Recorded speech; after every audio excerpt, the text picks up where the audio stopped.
people don't change unless they have incentive to, unless they have reasoning to. And forcing somebody to change, good luck at that. I'm sure you've already learned that with your parents or somebody you loved before. Okay, so let me share with you maybe the process to change.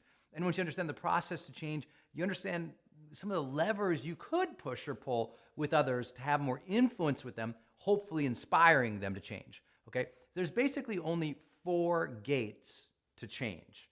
It's like if you master each of these 4 areas, you can change your life, but you could also influence other people to change their life. The first thing that makes us change is awareness. When we become aware of the consequences of our behavior, being good or bad, if it's good, we want to do more of it. If it's bad, we want to do less of it. And when, most importantly, we become more aware of an alternative path for us, a new option, a different way of being, doing, thinking. And if we think about that as a truth, awareness being the first gate to change, well, if you want someone to change, first we got to get them being aware that what they're doing is behavior that is not supportive of them, or that what they are doing, you want them to do more of that. And so your job is to be a little bit of a mirror, a little bit of a reflector, to say, hey, honey, I saw you doing this and it seemed like the result was that. What do you think about that? It's not to blame. It's not to ask for the request right up front. It's to reflect what you're seeing and how things are turning out and asking the other person to talk through it.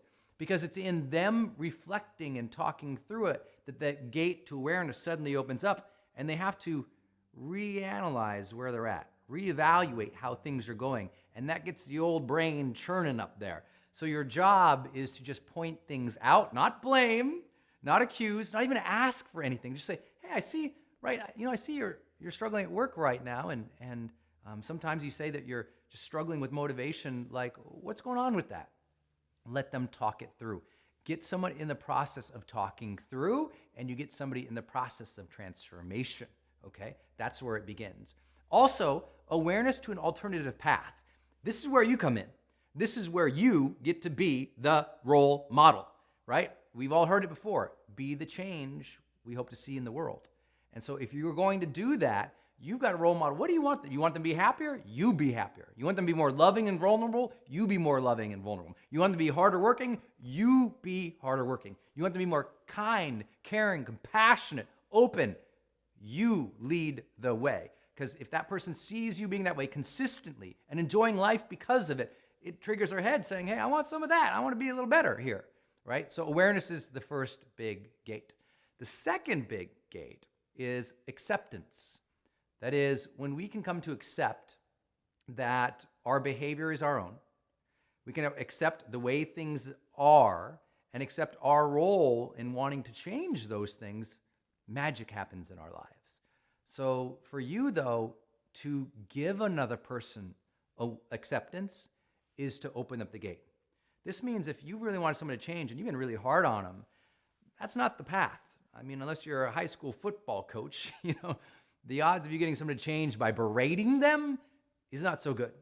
If you want somebody to change, your way is to meet them where they are and accept them for where they are, to accept their struggles as part of their story, to accept them, even if you don't accept their behavior, you don't approve of their behavior, you can accept the humanity in them and saying, I know this is hard for you. I know you probably don't like this. Or, you know what, regardless of where you're at, even if you do like your crazy narcissism, I accept you.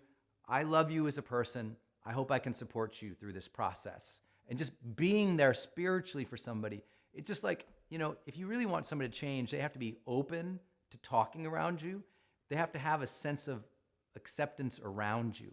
It's the hardest part of all of this because I know you want somebody to change, but you need to slow that intention down and instead of open up and say, what would happen if I just met this person where they were?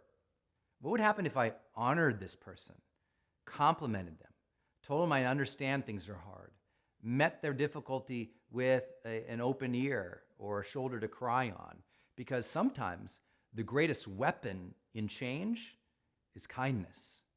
Being more kind and empathetic and understanding of other people, that's when they start opening and there's a new opportunity for change there.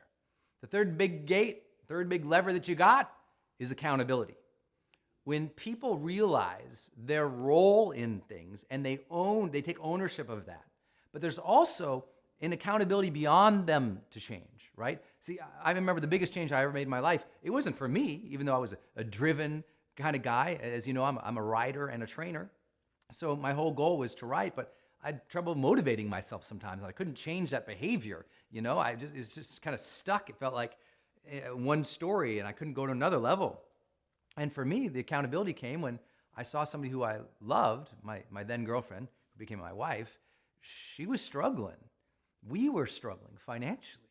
And I had to take ownership of that situation to change it by being aware of the consequences that were happening there, by accepting my role in that, but also being accountable and saying, I must be the person to shift this.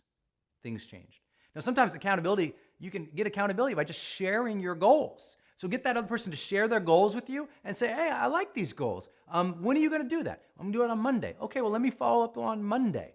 And getting people to share their plan of action with you, and then you keeping them accountable to that, that starts getting them a process of momentum, which opens up that gate to change, and they go storming through. So your job is to say, how can you get them sharing something about why they want something, about when they'll do it, and then you get to stay on top of them and say, hey, we said this. Are you going to do it?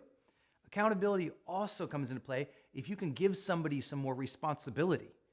Some people who want someone to rise up at work, instead of just saying, well, they don't ever do anything, give them more responsibility and say, hey, look, I need you to rise to this level. And if you don't, we need to move you to another role. We need to let you go. We need to change. But sometimes it's a new challenge that shakes somebody out of their comfort zone that makes them start changing. So giving people more freedom or more power, even though it seems counterintuitive, can actually shake them a little bit to say, I better rise or I'm out, right? What other level of accountability could you set for that person or help them set for themselves? One of the greatest things you can do in accountability is be there for somebody socially. In other words, do the change with them. So if someone wants to get healthy, you eat healthy with them. If someone wants to run miles, you run miles with them. If someone wants to lose weight, you get workout partners. By having social influence on it, it makes it a little bit of a peer pressure situation, which is really accountability. And when there's a little peer pressure situation, that person tends to rise or at least show up more often. And the last lever you really have, the last gate to change, is called action.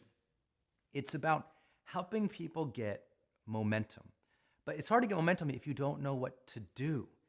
This means if you want someone to change, you need to work with them, not just set big goals, but figure out the process to accomplishing them. People need a work plan. People need steps. People need a checklist. Lots of people in this world would change if they knew how. They don't know what to do. So your job is to help them figure that out.